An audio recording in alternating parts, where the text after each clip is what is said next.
Curl Sagan বলেছিলেন, প্রত্যেক শিশুই জন্মগতভাবে বিজ্ঞানী। তথ্য প্রযুক্তির বৈশ্বিক জোয়ারে পিছিয়ে নেই বাংলাদেশের মেধাবী শিক্ষার্থীরাও। প্রতিনিয়ত তাদের নানা আবিষ্কারে সমৃদ্ধ হচ্ছি আমরা।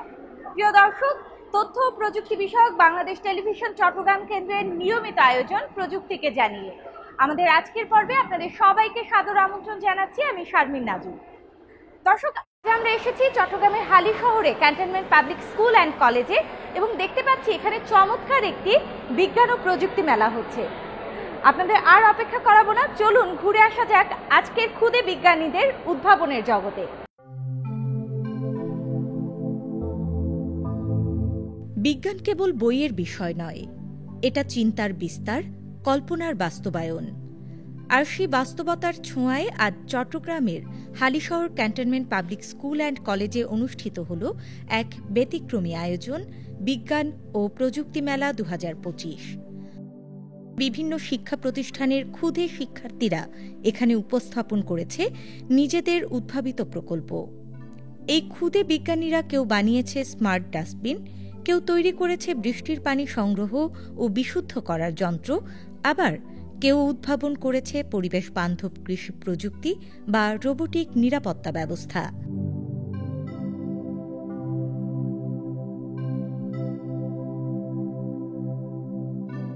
স্যার, কেমন আছেন? আলহামদুলিল্লাহ, ভালো আছি। আপনারা ভালো আছেন সবাই?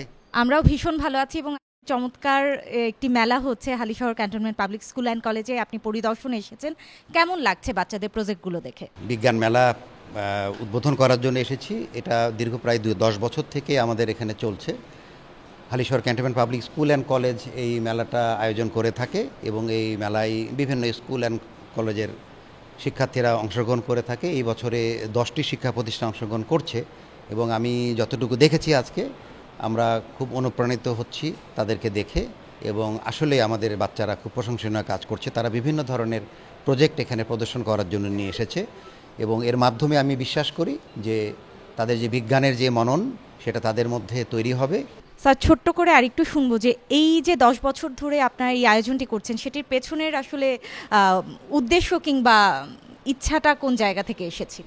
ধন্যবাদ। আপনারা জানেন যে প্রতিযোগিতা একটা এমন একটা বিষয় যার মাধ্যমে কম্পিটেন্সি গড়ে ওঠে। প্রত্যেকটা প্রতিযোগীর মধ্যে একটা প্রতিযোগিতার মনোভাব গড়ে ওঠে এবং প্রতিযোগিতার মনোভাব যদি থাকে তাহলে সে ভালোভাবে তার কার্য সম্পাদন করার চেষ্টা করবে, এটাই স্বাভাবিক। এবং এরই অংশ হিসাবে আমাদের এই বিজ্ঞান যে মেলাটা, এটা আমরা শুধুমাত্র নিজের ইনস্টিটিউশনের মধ্যে সীমাবদ্ধ না রেখে পার্শ্ববর্তী অন্যান্য চট্টগ্রাম শহরের অন্যান্য স্বনামধন্য যেসব প্রতিষ্ঠান আছে তাদেরকেও আমরা আমন্ত্রণ জানাই এবং সবাই তাদের সেরাটা নিয়ে এখানে উপস্থাপন করে এবং তাদের পর্যায়ে একটা প্রতিযোগিতা কিন্তু হয়ে যায়, তারপরে কিন্তু তারা এখানে অংশগ্রহণ করতে আসে এবং এর মাধ্যমে ছাত্রদের মধ্যে একটা আগ্রহ তৈরি করা, এটার জন্য আমরা এই প্রতিযোগিতামূলক এই আয়োজনটা করে থাকি। আমরা আজকে আমাদের সামনে উপস্থাপন করছি একটি গ্রিন হাউস, পরিবেশ বান্ধব একটি কৃষির মডেল।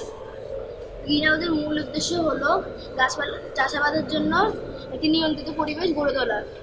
শীত, গ্রীষ্ম, বর্ষা যে কোনো মৌসুমে গাছ সুস্থভাবে বেড়ে ওঠে। আচ্ছা, কিভাবে এটা হয় মানে কাজ করা একটু বুঝতে পারবে?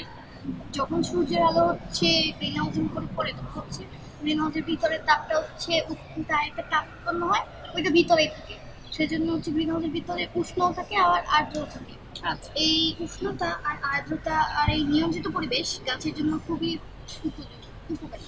সেজন্য গাছ সুস্থভাবে বেড়ে উঠতে পারে। আসসালামু আলাইকুম ম্যাম, কেমন আছেন? ভালো আছি। আচ্ছা, আপনি তো আজকে একটা গুরু দায়িত্ব পালন করছেন, বিচারকের দায়িত্ব। আমি একটু ছোট্ট করে জানতে চাই, বাচ্চাদের আসলে কি কি বিষয়ে আপনারা মূল্যায়ন করছেন?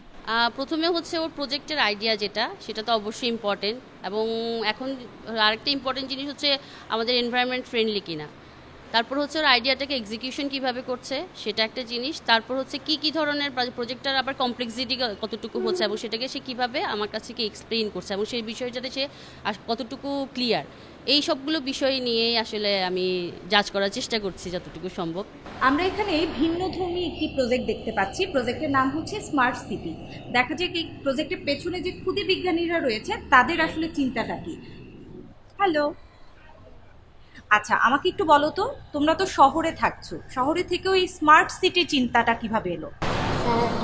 গ্রামে যারা থাকে তারা তো স্মার্ট সিটির মতন শুনতে পায় না, এই জন্য এই স্মার্ট সিটি আমরা বানাইছি।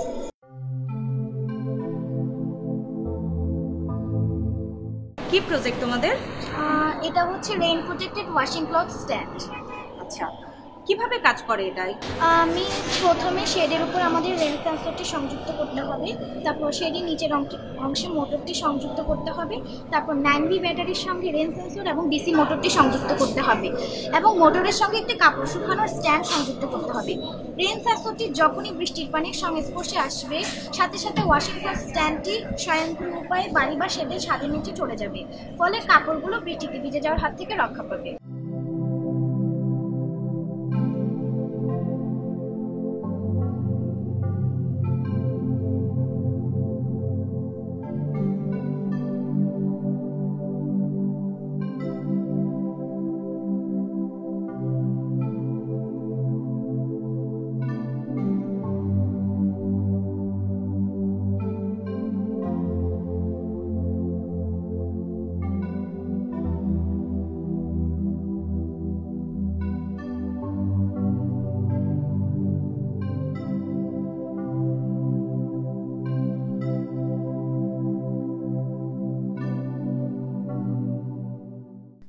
তাদের চোখে রয়েছে কৌতূহল, কথায় রয়েছে আত্মবিশ্বাস, আর উদ্ভাবনে লুকিয়ে আছে একটি আলোকিত ভবিষ্যতের সম্ভাবনা।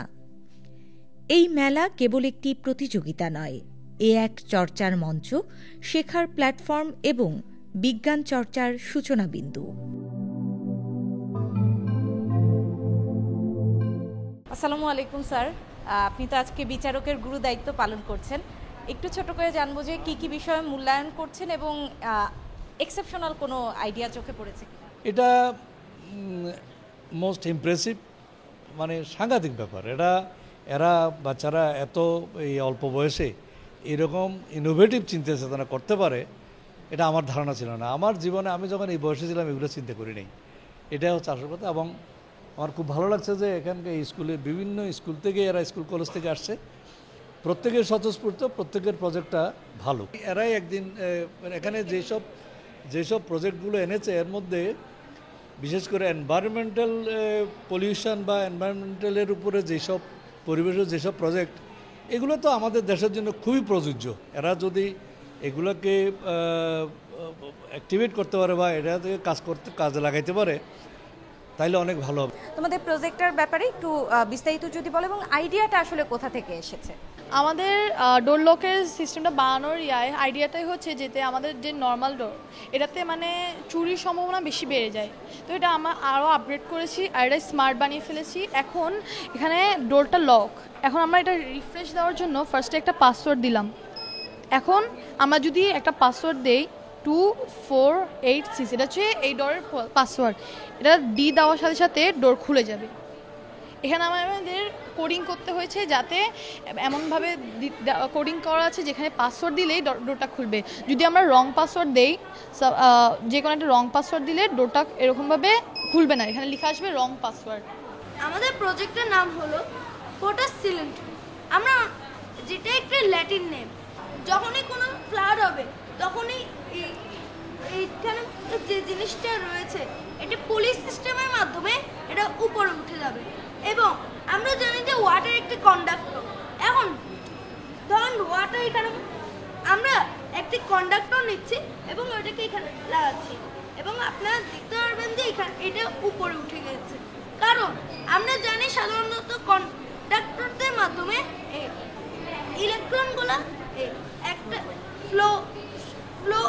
ইলেকট্রনের ফ্লোগুলো চালিত থাকে। এখন এই যে কোনো একটা আমরা জানি ওয়াটার একটি কন্ডাক্টর, এখন যখনই ওয়াটার এখানের মধ্যে লাগবে এটি পুলিশ সিস্টেমের মাধ্যমে এবং মোটরের কারণে এটা উপরে উঠবে এবং যার কারণে ভিতরে বেসমেন্টে কোনো সমস্যা হবে না ও ভিতরে যে গাড়িগুলা এবং যারা মানুষ ছিল তাদের জীবনটি বেঁচে যাবে। তুমি আজকে নিজে কোনো প্রজেক্ট আনোনি, প্রজেক্ট দেখতে এসেছো, কি দেখেছো, কেমন লাগছে? অনেক ভালো লাগছে। আর বিভিন্ন ভূমিকম্প, ওয়াটার পলিউশন, তারপরে এনভায়রনমেন্ট পলিউশন, বিভিন্নভাবে অনেক ধরনের প্রজেক্ট ওরা করার ট্রাই করেছে। আর সবচেয়ে বেশি যেটা ভালো লেগেছে ওরা নিজে নিজে অনেক গাড়ি তৈরি করেছে, তারপরে অটোমেটিক্যালি চলে এরকম গাড়ি তৈরি করেছে, এটা আসলে অনেক ভালো। আমাদের প্রজেক্টের নাম হচ্ছে accident prevention and road safety model.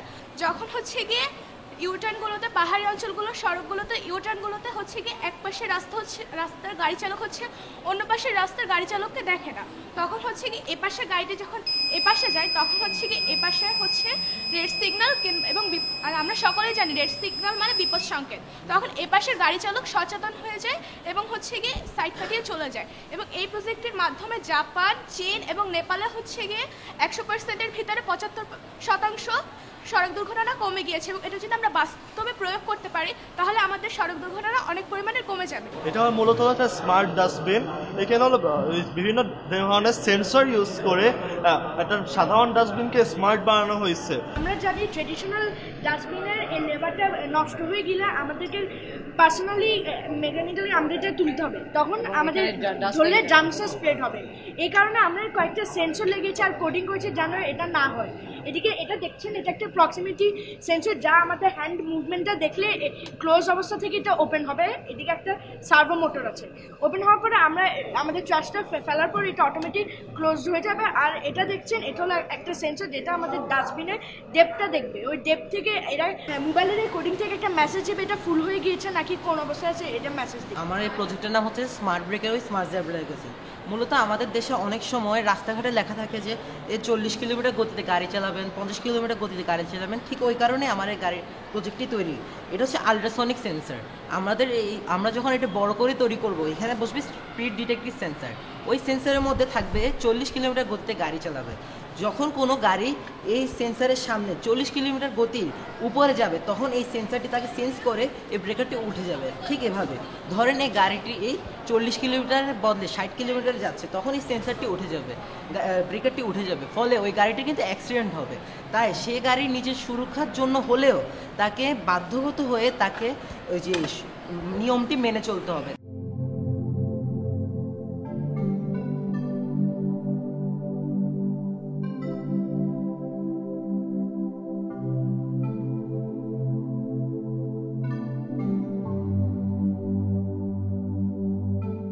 শুরুতেই আসলে অভিনন্দন জানাতে চাই, নিয়ে 10বার আপনারা চমৎকার এই বিজ্ঞান মেলার আয়োজন করেছেন। একটু পরিকল্পনা সম্পর্কে জানতে চাইব যে এটার পেছনে আপনাদের ভাবনাটা কি এবং পরিকল্পনা কি এই মেলাকে ঘিরে? পরিকল্পনার কথা বলতে গেলে যে এটা হালিশহর ক্যান্ট পাবলিক প্রথম দিকে হালিশহর ক্যান্ট পাবলিক এটা তাদের ইন্টারনাল স্টুডেন্টদের জন্য এটা পরিচালনা করত। পরবর্তীতে আমরা চিন্তা করলাম যে এটা শুধুমাত্র নিজের মধ্যে না থেকে একটু ছড়িয়ে দেয়া এবং অন্যান্য শিক্ষা প্রতিষ্ঠানের স্টুডেন্টদেরকে নিয়ে আমরা যদি এটা একটা প্রতিযোগিতা একটা আমেজ তৈরি করি তাহলে একটা কম্পিটিটিভ স্পিরিট তৈরি হয়। সেই হিসেবে গত কয়েক বছর থেকে এটা আমরা অন্যান্য শিক্ষা প্রতিষ্ঠানকে ইনভাইট করে আমরা এভাবে আয়োজন করছি। অন্যান্য বারের তুলনায় এবারের মেলার রেসপন্স আপনারা কেমন পেয়েছেন? এটা বললে আসলে এটা মিক্সড প্রেজেন্টেশন, কারণ বিভিন্ন ক্লাসের বাচ্চাদের বয়স ভিত্তিক একটি উপস্থাপনা রয়েছে। সেক্ষেত্রে আসলে একটু যারা বড় তারা একটু এগিয়ে আছে, ছোট যারা তাদের মধ্যে চেষ্টা আছে। তো সেজন্য কাউকে আমি ছোট করতে চাই না, সবাই চেষ্টা করছে এগিয়ে যাওয়ার। সেই হিসেবে আমি বলবো যে দে আর ট্রাইং দেয়ার বেস্ট। এরপরে একটু করে জানতে চাইবো, এখান থেকে যারা সবাই ভালো করছে, বিভিন্ন ভালো ভালো প্রজেক্ট এসেছে আজকের মেলায়, এই ভালোদের মধ্যে যারা আরেকটু বেশি ভালো করবে, সেরাদের সেরা হয়ে উঠবে, তাদের প্রজেক্ট নিয়ে আপনাদের কোনো ভবিষ্যৎ পরিকল্পনা রয়েছে কিনা? প্রত্যেক প্রতিষ্ঠান আসলে তারা বাছাই করে এখানে পাঠাচ্ছে। তাদের যারা ভালো ক্ষুদে বিজ্ঞানী হওয়ার স্বপ্ন রাখে তারাই এসছে এবং তাদের মধ্যে আবার এখানে কম্পিটিশন হচ্ছে বিভিন্ন গ্রুপ ওয়াইজ। আমি সেরাদের সেরা হয়ে উঠছে, তাদের মধ্যে থেকে আমরা যে গ্রুপ ওয়াইজ তারা ভালো করছে। এখন এই যে আমরা যারা ভালো আজকে ফলাফল করছে এদেরকে আমরা প্রাতিষ্ঠানিক পর্যায়ে হয়তো বা শুধু আমার প্রতিষ্ঠানে আমরা তাদেরকে এনকারেজ করব সামনের দিক থেকে এগিয়ে যাওয়ার।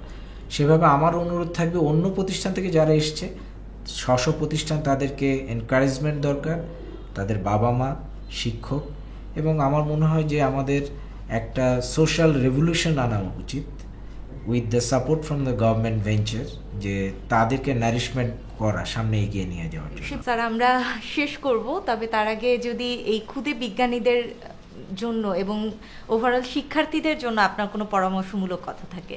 শুধু ক্ষুদে বিজ্ঞানী নয়, একই সঙ্গে সকল শিক্ষার্থীদের জন্য আমাদের প্রয়োজন যে আমাদের দেশে আমরা সোশ্যাল যে মিডিয়াগুলো ব্যবহার করছি বা আমাদের বিভিন্ন সোশ্যাল মাধ্যমগুলো ব্যবহার করছি, এটার পাশাপাশি আসলে একটু ভিতরে তাদেরকে যেতে হবে, একটু পড়াশোনা করতে হবে, বই পড়তে হবে, মোবাইলটার ভালো ব্যবহার করতে হবে, মিডিয়াগুলোর ভালো ব্যবহার করতে হবে। আর আরেকটা জিনিস হচ্ছে একই সঙ্গে সব কিছু যাচাই করা, বিশ্লেষণ করা।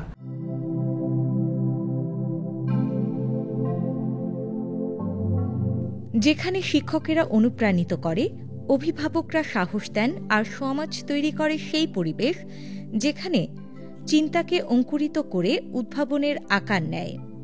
আমরা বিশ্বাস করি আজকের এই ক্ষুদে বিজ্ঞানীরা একদিন হবে গবেষক, উদ্ভাবক, নীতি নির্ধারক, যারা পরিবেশ, প্রযুক্তি, স্বাস্থ্য, শিক্ষা সব কিছুতেই পরিবর্তন আনবে।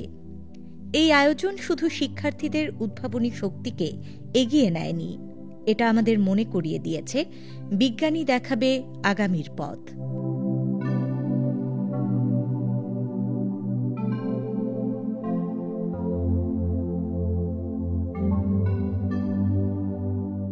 আমি দেখতে পাচ্ছি এআই ইন্টিগ্রেটেড পার্সোনাল অ্যাসিস্ট্যান্ট। ওকে, আমাকে একটু প্রজেক্ট সম্পর্কে যদি বলা যায় এবং প্রজেক্টের ভাবনাটা আসলে কোন জায়গা থেকে এসেছে? এই প্রজেক্টটা হচ্ছে মেইনলি আমাদের যে কম্পিউটার আছে, যারা হচ্ছে অন্ধ বা হচ্ছে কোনো একটা ফিজিক্যাল ডিসেবিলিটি আছে, তাদের জন্য পুরো কম্পিউটারটা যাতে অপারেট করা ইজি হয় ওটা নিয়ে। এখন আমি যে প্রজেক্টটার সামনে আছি সেই প্রজেক্টের নাম হচ্ছে হাইড্রোলিক ব্রিজ। আমরা কথা বলবো এই প্রজেক্ট যারা বানিয়েছে সেই ক্ষুদে বিজ্ঞানীদের সঙ্গে, জানবো তাদের ভাবনাটা আসলে কি। আমি প্রজেক্ট সম্পর্কে আপনাদের যে ভাবনাটা রয়েছে সেটি সম্পর্কে জানব। আমাদের এই প্রজেক্টটি প্যাসকেলস ল-এর সাহায্যে বানানো হয়েছে। এই প্রজেক্টটি শিক্ষার্থীদের শুধুমাত্র পদার্থবিজ্ঞানী নয়, বরং প্রকৌশলের প্রাথমিক ধারণাগুলো প্রদান করে থাকবে। আমরা সিরিঞ্জে যখন আমরা চাপ প্রয়োগ করি, সেই হাইড্রোলিক প্রেসার চলাচল করে আমাদের চলন্ত ব্রিজের অংশটি উপরে উঠছে এবং একইভাবে উপরে নামছে। এটির মূল উদ্দেশ্যই হলো যেন কোনো বড় জাহাজ বা নৌকা যখন নদীতে চলাচল করবে তখন যেন এটি উঠে যায় এবং সেটি খুব সহজতর হয়ে যায় আমাদের চলাচলের জন্য। আমাদের প্রজেক্টের নাম হচ্ছে এগ্রিকালচারাল আর্কিটেকচার অ্যান্ড অ্যাডাপশন। আমরা এখানে বিভিন্ন ধরনের এগ্রিকালচারের নতুন উন্নয়নের জন্য কাজ করছি। মূলত আর্কিটেকচারাল অ্যান্ড অ্যাডাপশন হচ্ছে আমাদের এখানে মূল বিষয়। তো প্রথমেই দেখতে পাচ্ছেন আমাদের এটা হচ্ছে একটা আইওটি কন্ট্রোল প্রজেক্ট, অর্থাৎ মোবাইলের সাহায্যে আমরা লাইট এবং যে কন্ট্রোলগুলো রয়েছে সেগুলো করতে পারবো। এখানে হচ্ছে স্মার্ট ফার্মিংয়ের প্রথম অংশ রয়েছে একটা সোলার প্যানেল। এটি হচ্ছে রোটেটেবল, সূর্য যেই দিকে থাকে এটা সেই দিকে রোটেট করে। এখানে রয়েছে একটা হাইড্রোপনিক সিস্টেম, অর্থাৎ এখানে মাছ এবং গাছ দুটোই একত্রে আমরা ফলন করতে পারবো এবং এখান থেকে যে মাছের যে পানিটা রয়েছে সেটি যাবে ফসলে এবং পরবর্তীতে ক্লিয়ার যে ওয়াটারটা থাকবে সেটা আবার এখানে জমিতে ফিরে আসবে। এখানে রয়েছে ছোট একটি ক্যাটেল ফার্ম।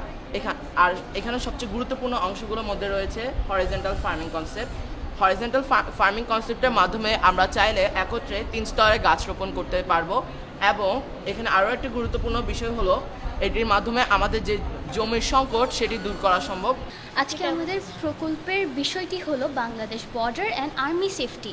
এটা হচ্ছে একটা স্মার্ট বর্ডার ওয়াল। আমরা যদি বাংলাদেশের সীমান্তে এরকম যখন নর্মাল বর্ডার ওয়াল আছে, এটার পরিবর্তে যদি আমরা এই স্মার্ট বর্ডার ওয়ালটা ইউজ করি তাহলে হচ্ছে কী হবে, বাইরে থেকে যদি কেউ অবৈধভাবে ঢোকার চেষ্টা করে তবে হচ্ছে কী হবে, ওরা টাচ করলে এটা শর্ট করবে এবং তারা অজ্ঞান হয়ে যেতে পারে। কিন্তু বিজিবি যারা আছে, বিজিবিরা যদি বিজিবিতে পায়ে এটি লাগানো থাকবে, তো ওরা যখন কাছাকাছি আসবে তখন এটা ডিঅ্যাক্টিভেট হয়ে যাবে। এখানে কোনো ধরনের শর্ট করবে না, ওরা টাচ করলে কিছু হবে না। ওরা যখন দূরে সরে যাবে, অন্য কেউ সে টাচ করলে শর্ট করবে, ওরা কাছে আসলে ওরা টাচ করলে কিছুই হবে না। আর্মিরা দূরে থাকবে আমাদের বর্ডার থেকে, তখন যদি বহিরাগত কেউ ঢুকতে চায় তারা অটোমেটিক্যালি ইলেকট্রিক শক খেয়ে মারা যাবে বা আহত হবে। আমি একটু প্রজেক্ট সম্পর্কে জানবো, যেহেতু একটু ডিফারেন্ট একটা প্রজেক্ট আমরা দেখতে পাচ্ছি যে সোলার যে ইগুলো রয়েছে সেটাকে আমরা কিভাবে সবার কাছে পৌঁছে দিতে পারি, সৌর বিদ্যুৎটাকে বেশি আমরা কিভাবে এটি প্রোডাকশন কস্ট কমাতে পারি, কিভাবে আমরা মানুষের জন্য সহজলভ্য করতে পারি, কিভাবে ফসিল ফুয়েলে বার্ন কমাতে পারি, এটি মূলত আমাদের প্রজেক্টের লক্ষ্য। বেসিক্যালি হচ্ছে আমরা জানি বর্তমানে গ্রামাঞ্চলে সোলার পাওয়ার ব্যবহারের প্রবণতা দিন দিন বৃদ্ধি পাচ্ছে, কিন্তু দেখা যাচ্ছে গ্রামে একটা মানে তুলনামূলক আর্থিকভাবে সচ্ছল পরিবার যতটা ক্ষমতা সম্পন্ন সোলার পাওয়ার ইমপ্লিমেন্ট করতে সক্ষম, একটি সাধারণ বাড়ি কিন্তু ওভাবে সমপরিমাণ বিদ্যুৎ উৎপাদনে সক্ষম হচ্ছে না। সরকার আমাদের যে বিদ্যুৎটা প্রোভাইড করে থাকে এটি বেসিক্যালি হচ্ছে কোল বার্ন বিদ্যুৎ। আমরা চাচ্ছি যে কোল বার্ন বিদ্যুতের জায়গায় আমরা সোলার পাওয়ার বিদ্যুৎটা আনার জন্য, কারণ যদি মানে এই সোলার পাওয়ার বিদ্যুৎটা সবার কাছে পৌঁছে দেওয়া সম্ভব হয় তাহলে আমাদের যে কার্বন ইমিশন এটা কমে যাবে। বাংলাদেশ মানে আয়তনের দিক থেকে পৃথিবীর 57তম দেশ, কিন্তু বাংলাদেশ পৃথিবীতে 0.5% কার্বন ইমিশনের জন্য দায়ী, যা অবশ্যই আমাদের মানে গ্রিন হাউস ইফেক্ট এবং অন্যান্য অনেক ইফেক্টের জন্য দায়ী। তো দিন শেষে আমাদের যদি কার্বন ইমিশন কমাতে হয়, গ্রিন হাউস ইফেক্ট যদি কমাতে হয়, তাহলে আমাদের এই মডিউলটা অবশ্যই অবদান রাখবে। আসসালামু আলাইকুম।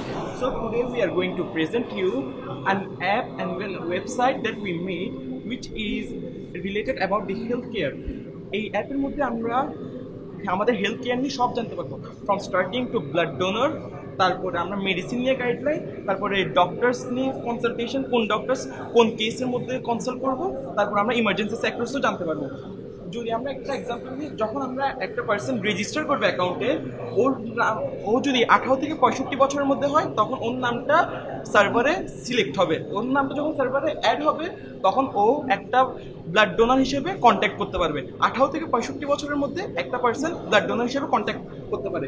তারপরে এখানে ব্লাড ডোনার সেকশন আছে। যদি আমরা ব্লাড ডোনার সেকশনে যাই, আমাদের যদি এই পজিটিভ রক্ত লাগে তখন আমরা দেখতে পারবো ওনার এজ কত, কারণ 18 থেকে 65 বছরের মধ্যে একজন পার্সন ব্লাড দিতে পারে। তারপর ওনার এখানে 3 মাস, এখানের মধ্যে আমরা জানি যে একটা পার্সন ব্লাড ততদিনই দিতে পারবে 3 মাসে একটা গ্যাপের মধ্যে। একটা পার্সনের যদি 3 মাস গ্যাপ না থাকে তখনও আর ব্লাডটা দিতে পারবে না। তো এখানের মধ্যে এটাও দেওয়া থাকবে উনি লাস্ট ডোনেট কখন করছে, আবার উনি কি এখন ডোনেট করতে পারবে নাকি পারবে না, আর যদি উনি কখনো ডোনেট করছে নাকি না, তারপর উনি কোথায় থাকে, আর ওনার ফোন নাম্বার আমরা ইজিলি অ্যাক্সেস করতে পারবো ওনার এই ফোন নাম্বার দিয়ে। তাছাড়া আমাদের এখানে মোস্ট ইম্পর্টেন্ট একটা সেক্টর, সেটা হচ্ছে ইমার্জেন্সি সেক্টর। একটা পার্সনের অ্যাম্বুলেন্স লাগবে, তখন সব অ্যাম্বুলেন্স কিন্তু সবসময় অ্যাভেলেবেল থাকবে না। যদি এরকম একটা অ্যাপ থাকতো তাহলে ওরা বুঝতে পারবে যে কোন অ্যাম্বুলেন্স সার্ভিসটা অ্যাভেলেবেল আর কোনটা অ্যাভেলেবেল না। তো এখানের মধ্যে যেগুলো অ্যাভেলেবেল না সেগুলোর মধ্যে বিজি দেওয়া থাকবে, আর যেগুলো অ্যাভেলেবেল সেখানের মধ্যে অ্যাভেলেবেল দেওয়া থাকবে। আমরা বর্জ্য থেকে কাপড় উৎপাদন করবো এবং বিভিন্ন পুনর্ব্যবহারযোগ্য পণ্য তৈরি করবো। আচ্ছা, এখানে কি কি ব্যবহার করেছেন আপনার, প্রসিডিওরটা কি? প্রসিডিওরটা আমাদের প্রায় এখানে 18টা মেশিন রয়েছে আমাদের মূল পুরো ফ্যাক্টরিটাকে কার্যকর করার জন্য। অর্থাৎ এই 18টা মেশিন আমাদের পুরো ফ্যাক্টরিটাকে রান করবে। আমাদের প্লাস্টিক শর্টিং কনভেয়ার বেল্টের মাধ্যমে প্লাস্টিকগুলো আমাদের শেডের মেশিন আসবে। এখানে শেডের মেশিনে প্লাস্টিকগুলো ছোটো ছোটো টুকরো হবে। টুকরো হওয়ার পর আমাদের ওয়াশিং ইউনিটে এসে ধৌত হবে। ধৌত হওয়ার পর ড্রাইং ইউনিটে এসে এটি শুকাবে। শুকানোর পর আমাদের এক্সট্রাকশন মেশিনে এসে এটি প্লাস্টিকে গলিয়ে রড আকার দিবে। রড আকার দেওয়ার পর আমাদের পেলেটাইজার আসবে। পেলেটাইজার এটাকে ছোটো ছোটো দানাদার তৈরি করবেন। দানাদার তৈরি করার পর আমাদের ইনজেকশন মোল্ডিং আসবে। ইনজেকশন মোল্ডিংয়ের মাধ্যমে আমরা বিভিন্ন মেডিকেল আইটেম যেমন সিরিঞ্জ আরও বিভিন্ন যে সকল আইটেম লাগে আমরা তৈরি করতে পারবো, বা বিভিন্ন মকটক যা প্রয়োজন হয় স্বল্প রেটের মধ্যে আমরা এটা তৈরি করতে পারবো।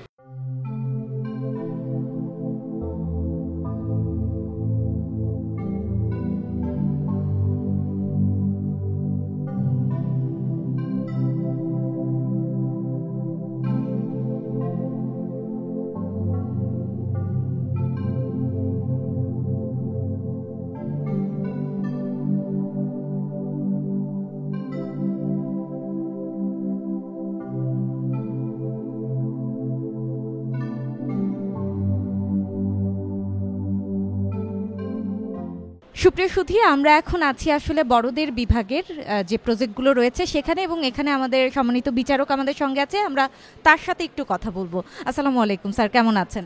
ভালো আছি। আচ্ছা স্যার, আপনার কাছে প্রথমেই আমি জানতে চাইবো যে আপনারা আসলে কিসের ভিত্তিতে মূল্যায়নগুলো করছেন, কারণ চমৎকার সব প্রজেক্ট আমরা দেখছি। তাদের উপস্থাপনা এবং হচ্ছে যে সেটা কতটুকু কার্যকর, আইডিয়াটা সুন্দর কিনা, না ইনোভেটিভ কিনা, এই জিনিসগুলোই সামগ্রিকভাবে আছে। অন্তত 4 থেকে 5টা বিষয় হচ্ছে যে কনসিডার করা হচ্ছে, কনসিডার করে তারপরেই করা হচ্ছে। আমাদের এই ক্ষুদে বিজ্ঞানীদের জন্য আপনার উপদেশমূলক কোনো একটি কথা। ছোটদের প্রতি উপদেশ থাকবে, তোমরা যে চিন্তাটাই করো সবসময় বিকল্প করবে কিভাবে এটাকে ইকোনমি করা যায়। এবং আমি জানি যে কোনো সময় যে জিনিসটা চাবা সাথে সাথে পাবা না, কারণ আমরা নিজেরাও এখনও পাই না। সেই জন্য সবসময় আমাদের বিকল্প চিন্তা করতে হয়। এই বিকল্প চিন্তা করতে শিখলেই দেখা যায় বিজ্ঞান অনেকখানি আগে গেছে।